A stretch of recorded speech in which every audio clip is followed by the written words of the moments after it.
Piraeus is one of the busiest, most important ports in the Greek world. Money flows through here like a river that runs all the way to Athens. Acting as a port for Athens, Piraeus welcomed merchants, goods, and travelers from all over the world. It was a central part of Athens' economy, but it was also fortified enough to protect the city's considerable fleet. Piraeus, a peninsula southwest of Athens, became the city's main port after the politician Themistocles encouraged the development of its natural harbors.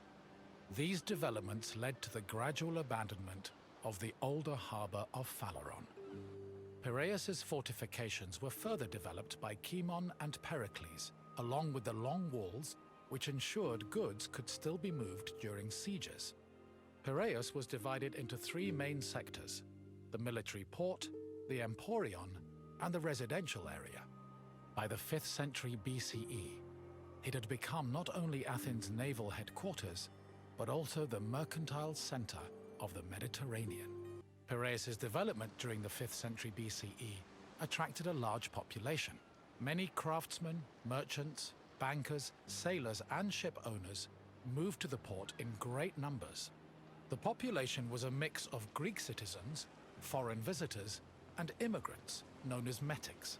The variety of the port's inhabitants gave Piraeus a cosmopolitan atmosphere. Most of the residents were involved in trade, but others worked on shipbuilding or in larger-scale industries like shield factories. Piraeus' commercial focus offered many opportunities for those seeking to increase their wealth and status.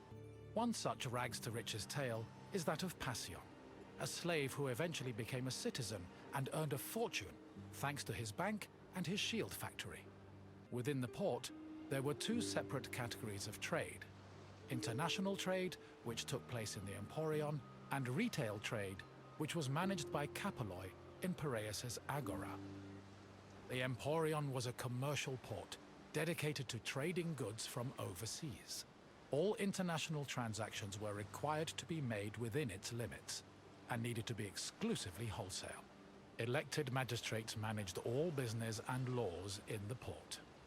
Meanwhile, port authorities known as epimeletes oversaw trade and took care of the regulation of prices.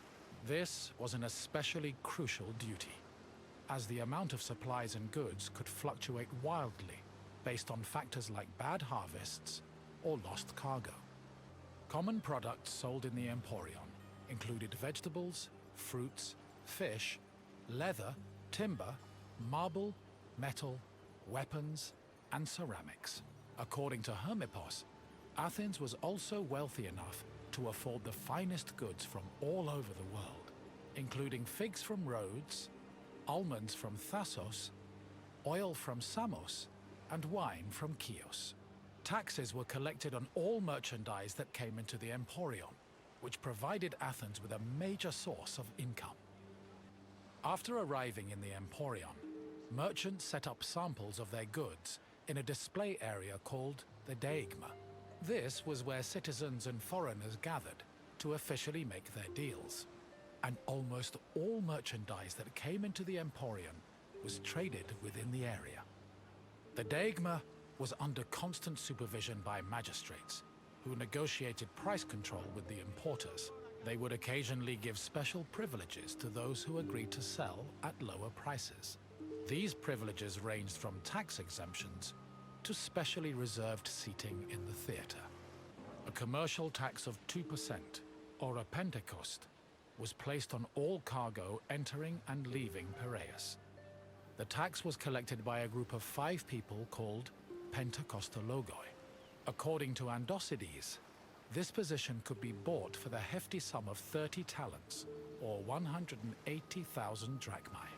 However, most of these officials made a profit of up to 6 talents, making the job very lucrative. While merchants were responsible for setting the value of their goods, Pentekostologoi had the power to challenge the value if they saw fit. Furthermore, merchants were required to register with these officials before they could transport, display, and sell their goods. Overall, this system provided Piraeus and by extension Athens, with a tremendous amount of money. The Emporion operated on a foundation of credit and loans.